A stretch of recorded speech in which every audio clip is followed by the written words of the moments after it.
I'm making a resource pack called Prime's HD Textures, where I'm taking all of the vanilla textures and I'm upscaling them as accurately as possible to make HD versions. Now, I was getting started on the fish items the other day, and then I realized that with those, I'd also have to do the fish buckets. Now, some of the buckets in the pack have already been textured for a while, but I figured I'd use this as an opportunity to kind of touch them up. So that's what we're gonna do today. All right, so here is our vanilla bucket texture. I think what we're first gonna do is get a nice oval going on for this top part, and we'll fill that in. And then we're also going to add our border to that, and then the bottom part of the bucket, which I always felt like the shape for the bottom part of the Minecraft bucket was always a little bit weird because it doesn't look like flat. Okay, that looks a bit all right for our shape. And then rather than trusting that I did that perfectly on both sides, we're just gonna cut out that side and duplicate this one over to the other side so we can create an outline around this bottom part as well. Okay, we got the general sort of shape of the bucket, although I don't think this is really accurate,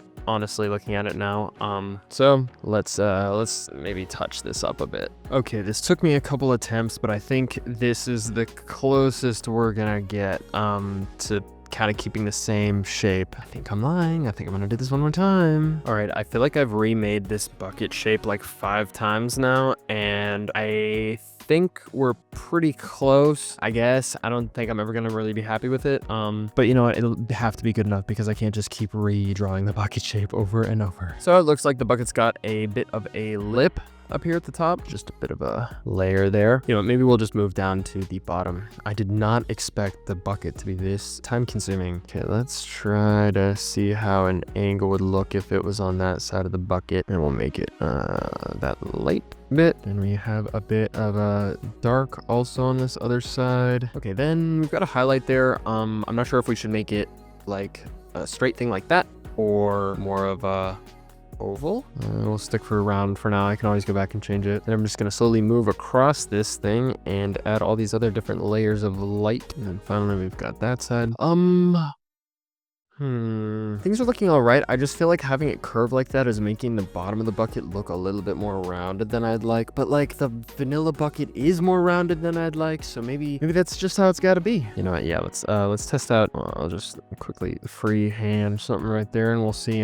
Maybe if I add a bit of curvature to it, maybe even a little something breaking it up. Okay, I feel like it's all right. We also have some light back here, it seems. Maybe we'll do another one of these. Yeah, I got no clue what I'm doing with this. Maybe what this whole thing needs to look more unified is something down here. I feel like it just looks weird to have like all the different like layers of shading kind of meet together. All right, now we gotta get up here to this top stuff. It's just kind of crazy looking. You know, even though this seems to be curving down, I'm just gonna completely ignore that because I don't even know what that would look like. The only way I can understand this bucket at this point is all the lines go in the same direction. It's a little bit dark over on this side. And then we do have some of these pixels that kind of continue over there. So I'm just gonna add another little layer to this, I think. All right, so I took these 2 lighter pixels and this 1 darker pixel and made it into a dark line right here and a light line over there. And now I think I can finally say we're done with bucket V2. All right, with the bucket texture done, we can move on to the water bucket, which of course is gonna use our bucket texture as a base. And we just have to add some water to it.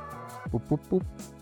Okay, so we're gonna put blue up to that level, and then we've got a lot of watery pixels in here.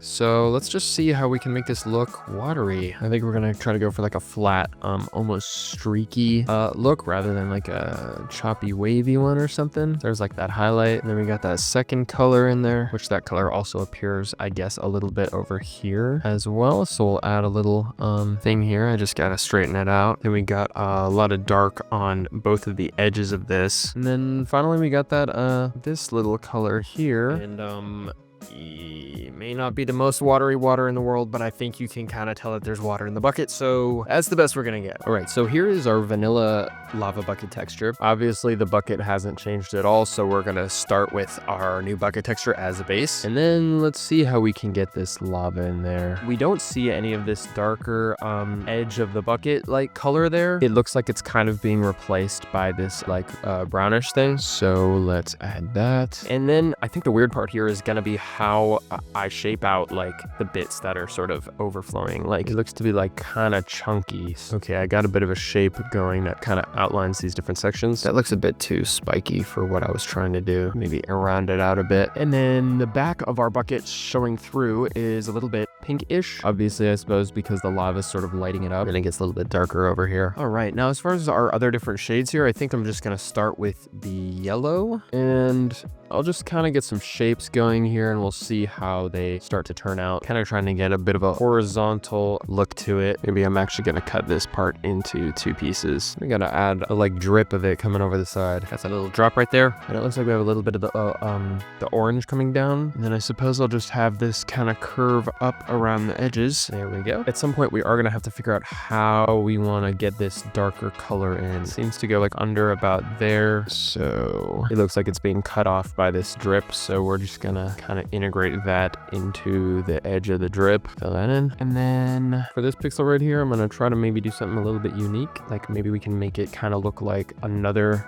small sort of drip. It looks all right, I guess. Yeah, then we just got to do this orange around the edge. All right, we've got kind of all of our colors in here. I think I actually want to round this out a little bit more up here though. And then I think we have our lava bucket. We've got 2 more buckets to finish. We have the milk bucket and we have the powdered snow bucket. I think we're going to start with the milk bucket. This one looks to have a pretty flat layer of milk, so we'll start by just filling in that part. First, we've got some dark colors on the edges of this. And then we actually have this like white in the middle, so I'm gonna switch that to that. And we've just got 2 more colors here. Add in those like lighter blue kind of layers. Let's see, I think we can kind of fix up this side a bit. All right, there we go. I think we're done with the milk. And then our powdered snow is gonna be a little bit more complicated. It looks like there's just like a snowball in the center right here. So maybe we'll start by kind of shaping out that part at least. Or maybe it isn't really a snowball, maybe it's just like a chunk of snow. Okay, so here's kind of the shape that I'm seeing in that center. And then we will add a stroke to this because we do have a bit of a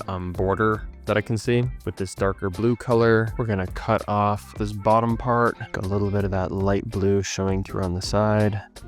I'm not really a huge fan of how this is coming along. I think I'm just gonna restart. And instead of trying to put a like snowball in there, I think I'm gonna try to make it look a little bit more pile-y and maybe not as round as well. Just fill up the whole bucket here. All right, so we've got our pile, and then if I add a stroke to that, it might come out a little bit better. I think this is already looking a little bit more natural than whatever I had going on earlier. Mostly because of this light pixel right there. We have to like leave some space back there. So let's just chop out a chunk of this border, and then we can have it curve down like that kind of. Just does that look weird? I can't really tell. Maybe this side, like this bottom part maybe needs to come out a little bit further. Okay, that looks kind of better, I guess. And we got the exact same situation over here, except this one's like a little bit farther up, I guess. All right, so we got that, but then we also have this right here. How are we gonna handle that? Maybe we'll just kind of have it come down effectively in 2 different places, maybe like that. I think that might be the closest we're gonna get. Okay, so with our general shape done, we just got to start adding some of the like details from in here. And I think I'm gonna start with this white color, and I think I'll make these shapes kind of like bleed into the border that I just did, because the border does look very smooth, and by doing that maybe we can give this whole thing a bit more of a clumpy look, because it is supposed to be like clumps of snow. Then we've got this lighter shade. Okay, then we got that lighter one, which I believe is all of our shades in there. We do have like this stuff going on down here, but we'll get to that. And then okay, I think kind of because I got this style sort of going on up here, I think I'm gonna maybe redo these sides to be a little bit more consistent with that. Like we can add a bit of a clump right here, and then if I temporarily connect this dark part, I can also add a clump in here like that. And then I forgot about this little pixel right here, which will kind of mark the beginning of this drip, which I think is a little bit odd because this is supposed to be like snow, and snow doesn't really drip. So I think we'll just try to make this look like snow that's kind of on the side of it, I guess. Okay, then we just got these 2 little specks right here, and with those 2 guys filled in, I think we're done with our snow bucket. It looks kind of clumpy, like almost like chunks of like ice, but I think especially in the inventory, I think it's gonna look good enough. So here we have our new bucket texture, and with that we were able to make the water bucket, the lava bucket, the milk bucket, and the powdered snow bucket. All of these textures should be added to the pack pretty soon. If you guys want to check it out, Primes HD Textures is currently in beta for Java Edition. All the links are in the description. And if there's any blocks or items you want to see or any critiques you have, I do read comments every once in a while, so go ahead and drop them below. And I'll see you guys in the next one.